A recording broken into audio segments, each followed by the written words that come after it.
एक बार जरा ये बता दूं, किशोर जी आज क्यों नहीं पहुंचे? आपके नेता नहीं थे आज बैठक में, उद्धव जी नहीं थे, और कहा जा रहा है वो 23 मांग रहे हैं, नहीं दे रही है कांग्रेस आपको। अब मुझे लगता है बहुत देर हो गई है सर, अभी तक सीट शेयरिंग हो जानी चाहिए थी, क्यों नहीं हो रही है? एक मिनट, मैं सुचित्रा जी, हाँ, तुम्हें निराश करना होगा, हर्षवर्धन जी को भी निराश करना चाहता हूं। महाराष्ट्र के अंदर ना मैं बता रहा हूं कि कांग्रेस, शिवसेना, एनसीपी और प्रकाश अंबेडकर, ये हम सब लोगों में सीट शेयरिंग का हो चुका है। आज उद्धव जी जो 12 जनवरी को पंचपटी में भव्य कार्यक्रम है प्राण प्रतिष्ठा के, उस कार्यक्रम के तैयारी में व्यस्त थे, इसलिए नहीं आए।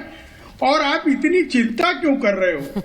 आपने चिंता करनी चाहिए मोदी जी की, 24 के चुनाव में कैसा होगा। हमारा कोई भी डिफरेंसेस नहीं है, ना कोई नाराजगी है, सबने तय कर लिया है 1:1 400। एक चीज बता किशोर जी एक चीज बता रही हूँ सिर्फ अपनी ऑडियंस को, आपका फ्रेम फ्रीज हो गया है, तो आपका जो फ्रेम हमें मिल रहा है वो बड़ा गुस्से भरा मिल रहा है। तो वो मैं बता दूं कि ये गुस्सा नहीं है किशोर जी, वो सिर्फ हमें बता रहे हैं कि वो हमें निराश कर रहे हैं, लेकिन गुस्से में नहीं है किशोर जी। मैं बता दूं, जरा फ्रेम ठीक करा लीजिए, और मुझे गुस्से में अच्छे भी नहीं लगते हैं किशोर जी, तो मुस्कुराते रहते हैं, अच्छा लगता है। लेकिन किशोर तिवारी कह रहे हैं कि भाई वो इसलिए नहीं आए क्योंकि उनकी व्यस्तता थी। अब मुझे ये बता दीजिए वरुण पुरोहित जी कि इससे बड़ी व्यस्तता क्या होगी? 24 में आपका भविष्य इस बैठक पर टिका हुआ है, लेकिन आप उसके लिए नहीं पहुंच रहे, वो नहीं आए हैं, ममता बनर्जी नहीं आई है, और आपके नेता ने जो बयान दे दिया है ममता बनर्जी के लिए कि वो अहंकारी हैं। क्या कहा है अधीर रंजन चौधरी ने? जरा मैं बड़ी खबर भी बता दूं, अधीर रंजन चौधरी ने कहा कि वो अहंकारी हैं। उन्होंने ये भी कहा है ममता बनर्जी के बारे में कि जिस पार्टी से उन्होंने शुरुआत की है उसी पार्टी के नेताओं को अब वो आंखें दिखा रही हैं, यानी सोनिया गांधी को आंखें। ब्रेकिंग जरा चला दीजिए अधीर रंजन चौधरी वाली। मैं एक बार जरा वरुण जी के बाद उसके बाद ही आऊंगी। ये अच्छा नहीं है गठबंधन के लिए जो अधीर रंजन चौधरी का बयान आया है, वो अहंकारी बता रहे हैं ममता बनर्जी को, और वो ये भी कह रहे हैं कि जिस पार्टी से उन्होंने शुरुआत की उस पार्टी के नेताओं को ये आंखें दिखाती है। अब बताइए जरा, ये बयान आएंगे तो ममता बनर्जी आपको 2 सीटें तो क्या वरुण जी वो ठेंगा ही दिखाएंगी। वो इस बयान के बाद जिसमें आप उन्हें अहंकारी बोल रहे हैं, क्या देंगी कांग्रेस पार्टी को? बताइए वरुण जी। सुचारिता जी, आपको लोहड़ी की बहुत बहुत शुभकामनाएं। सर आपको भी। देखिए, कोई किसी इस प्रकार से कहने से कुछ नहीं होता। अब मैं आपको एक नैरेटिव क्रिएट जो बीजेपी कर रही है वो समझाना चाह रहा हूँ, आप 2 मिनट दे दीजिएगा। ये डेमोक्रेटिक फ्रंट है, ये कोई अलायंस है, ये कोई विलय नहीं हुआ है कांग्रेस के साथ सब पार्टियों का। तो भाई अलग अलग नेता अपने अपने बयान क्यों दे रहे हैं? स्टेट लेवल की पॉलिटिक्स अपने हिसाब से। बीजेपी के कई नेता पता नहीं क्या क्या बोलते रहते हैं दिन भर। गिरिराज जी जो मंत्री हैं तो पता नहीं क्या बोलते हैं, नीतीश की कोई एंट्री नहीं, फिर आप दिखा रहे हो नीतीश जी बीजेपी की तरफ देख रहे हैं, ये सब। अरे भाई, तो वो नीतीश जी के साथ गठबंधन नहीं कर रहे हैं ना, वो गठबंधन में थोड़ी है नीतीश जी के साथ, वो कुछ भी बोल सकते हैं। और जिस दिन वो बोलना बंद कर दे, आपके लिए खतरे की घंटी हो जाएगी। अगर वो नहीं बोल रहे हैं तो सोच लीजिए कि कहीं कहीं फिर से पासा पलटने ना वाला। हाँ बोलिए बोलिए। कोई पासा नहीं पलटने वाला ना। प्राण प्रतिष्ठा के नाम से तो बीजेपी अपने प्राण बचाना चाह रही है। इनको रंज है, तंज नहीं, रंज हो रहा है। इंडिया अलायंस जब से बना है, घोषी उपचुनाव आ रहे, कर्नाटक आ रहे, सब जगह हारते जा रहे, तेलंगाना आ रहे। ये तो खाली 2-3 स्टेट की बात करते हैं। राजस्थान में भी अभी उपचुनाव हुआ, कांग्रेस वापस जीती 12,000 से ज्यादा। देखिए, ये जो एक नैरेटिव क्रिएट किया जा रहा है, ये एक पाखंड, एक हमेशा खोखला और भयाक्रांत होता है, इसलिए घबरा रहे हैं। अगर खुद ने काम किए होते 9.5 साल 10 साल में करेंगे अपने स्टेटमेंट, तो भगवान के पीछे छुपने की आवश्यकता नहीं होती इनको, ना अपने अपने इंडिया अलायंस से घबराने की जरूरत नहीं होती। नहीं बने अलायंस, टूट जाए, दरार हो जाए, इनको क्या दिक्कत है? हाँ। ये दरार नहीं है, ये डेमोक्रेसी है, लोकतांत्रिक व्यवस्था होती है, अपने अपने विचार। नहीं सर, नहीं सर, एक मिनट वरुण जी, आप अधीर रंजन चौधरी के बयान को डेमोक्रेसी कहेंगे? ऐसा कन्वर्ट करना चाह रहे हैं सर। अगर आप इसे डेमोक्रेसी कहेंगे तो वहां पर ममता बनर्जी आपको ऑटोक्रेसी ही दिखाएंगी, यानी कि वो बताएंगी कि क्या हिटलर चाहिए होती है। वो आपको कहेंगी कोई सीटें मैं नहीं देने वाली हूं, बंगाल में कर लीजिए जो करना है। ये डेमोक्रेसी नहीं है। आप टीएमसी के सर्वोच्च नेत्री पर ये कह रहे हैं कि ये अहंकारी है, ये नरेंद्र मोदी के साथ मिली हुई है, ये भी कहा है।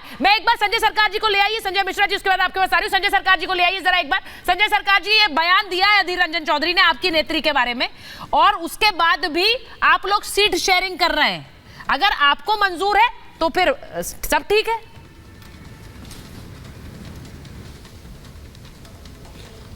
सुचरिता जी, मकर संक्रांति को सभी को शुभकामनाएं। जितना पैनलिस्ट बैठे हुए हैं तमाम देशवासियों को हम शुभकामनाएं देते हैं। लेकिन सबसे बड़े बात आपको बता रहा हूं, आज दीदी क्यों मीटिंग में शामिल नहीं हो। आपको मालूम है गंगा सागर में सबसे बड़ा पुण्यार्थी लोग आता है, लाखों लाखों आदमी को समागम होता है। वहां पर मॉनिटरिंग करना, वहां देखना और सबसे सही तरफ से उसको ध्यान रखना बहुत जरूरी पड़ता है। आपको मालूम है पूरा हिंदुस्तान नहीं, वर्ल्ड का कोने कोने से आदमी आता है, तो श्रद्धालु जो आता है उसको देखना भी बहुत जरूरी होता है। और रह गया अधीर चौधरी के बाद, 1991 में मतलब ये 91 में कांग्रेस में लेके आने वाले ममता बनर्जी थी अधीर रंजन चौधरी को।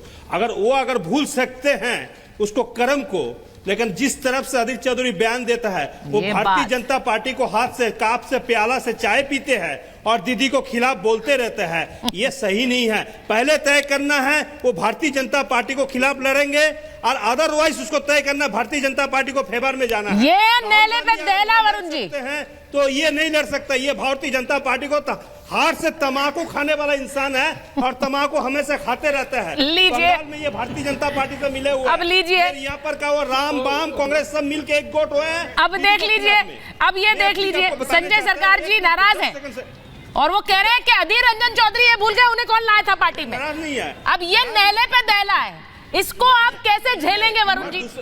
हाँ सर, संजय जी कंप्लीट कर ले, संजय जी कंप्लीट करिए। सुचरिता जी कभी भी सुजय 10 सेकंड। हाँ बोलिए सरकार साहब बोलिए। 10 सेकंड समय दीजिए प्लीज। हाँ बोलिए। और ये ममता बनर्जी अपना दम बल पर ममता बनर्जी बना है। ममता बनर्जी को कोई बनाया नहीं था और एक बहुत मामूली घर से ममता बनर्जी आई है। एक चीज आपको बता रहा है, संघर्ष का दूसरा, जिंदगी का दूसरा ममता, संघर्ष का दूसरा नाम ममता बनर्जी है। और मैं नहीं बोल रहा हूं, ये अटल जी बोला, या मैं नहीं बोल रहा हूं, ये आपको मतलब ये राहुल जी भी बोलता है, सोनिया जी भी बोलता है, ये मैं नहीं बोलता, नरेंद्र मोदी। सर बंगाल में तो कुछ नहीं होने वाला। अगर दूसरा नाम है तो संघर्ष। ना वरुण जी बंगाल में तो कुछ नहीं होने वाला। अब मुझे पता चल रहा है बंगाल में आपका कुछ नहीं होगा। ये अब आप देख लीजिए, ये जो नाराजगी आपने मोल ले ली। खत्म हो गया। अधीर चौधरी जो सीट से चुनाव लड़ रहे हैं लगभग 3.5 लाख वोट से वहां से पीछे पड़े हैं अधीर चौधरी। अच्छा, अब मैं ये देखिए, बंगाल में कुछ नहीं होने वाला, मुझे ये बिल्कुल प्रत्यक्ष दिख रहा है। जिस तरह से नाराज है संजय सरकार जी, आप उनकी नेत्री पर हमला कर रहे हैं। लेकिन एक अहम मुलाकात दिल्ली में इस वक्त हो रही है। मैं जरा वरुण जी एक बार आ रही हूँ। दिल्ली में एक अहम मुलाकात हो रही है, अरविंद केजरीवाल मिलने गए मल्लिकार्जुन खड़गे से। अब ये अहम है, ये इसलिए अहम है संजय मिश्रा जी, बड़ी खबर बता रही हूँ कि राहुल गांधी भी उस बैठक में मौजूद है, मल्लिकार्जुन खड़गे से मिले हैं अरविंद केजरीवाल। और ये इसलिए इंपॉर्टेंट है क्योंकि पंजाब में 13 सीटें और आम आदमी पार्टी उन 13 के 13 पे उम्मीदवार उतारने का ऐलान कर चुकी है। अब क्या उससे पीछे हटेगी, क्योंकि दिल्ली में भी कांग्रेस को सीटें देनी होंगी, उस कांग्रेस को जिसकी विनेबिलिटी पर आम आदमी पार्टी ने खुद प्रश्न चिन्ह लगाया था कि ये दिल्ली में सीटें नहीं निकाल सकते।